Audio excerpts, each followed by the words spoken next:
Hello everyone, welcome to the M5 Stack basic tutorial video.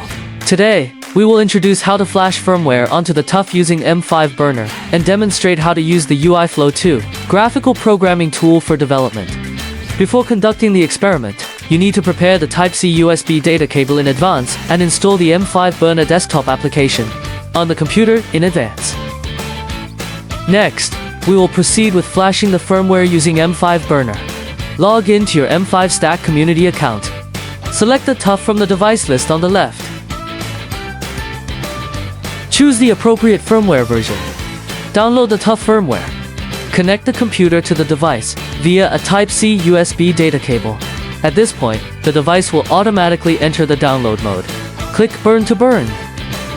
Bind the device to your account.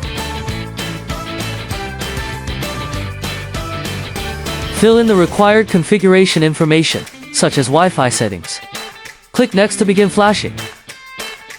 If you need to change the configuration information burned later, after the device connects to the computer and enters the download mode, click Configure to reburn the configuration information. Next, we will proceed with UIFlow to programming. Log in to the official website of UIFlow 2. Log in to your M5 Stack community account. UIFlow 2 supports two development methods, online programming and offline programming. First, I will demonstrate how to develop online using Wi-Fi. Click the Device Management button at the bottom to view online devices and select the currently connected TUF. Next, I will demonstrate how to display interface fonts on the TUF device. Now, I will demonstrate how to develop offline using USB. Modify the program.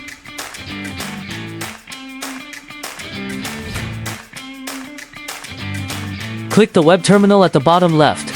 Select the serial port connected to the TUF and click Run.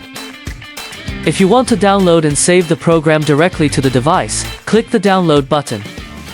Next, let's introduce how to use the UIFlow 2 graphical programming tool to develop and program the built-in peripherals of TUF. This case enables the screen to change colors quickly.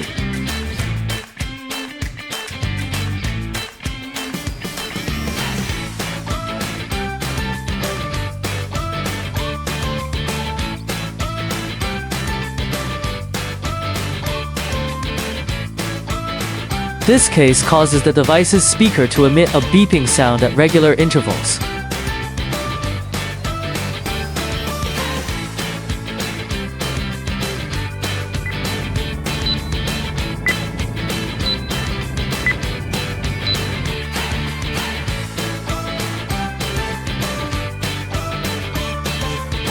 In this case, the timer function is invoked, triggering the accumulation function once per second.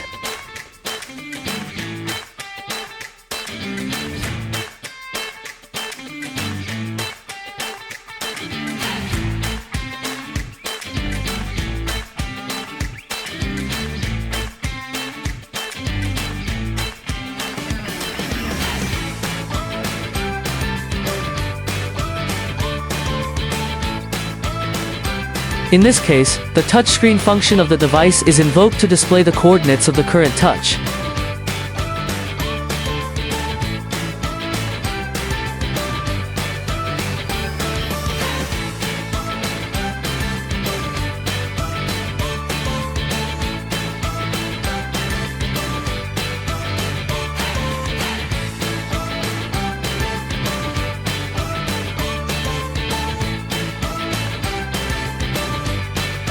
This case demonstrates how to configure the device clock and display the current time.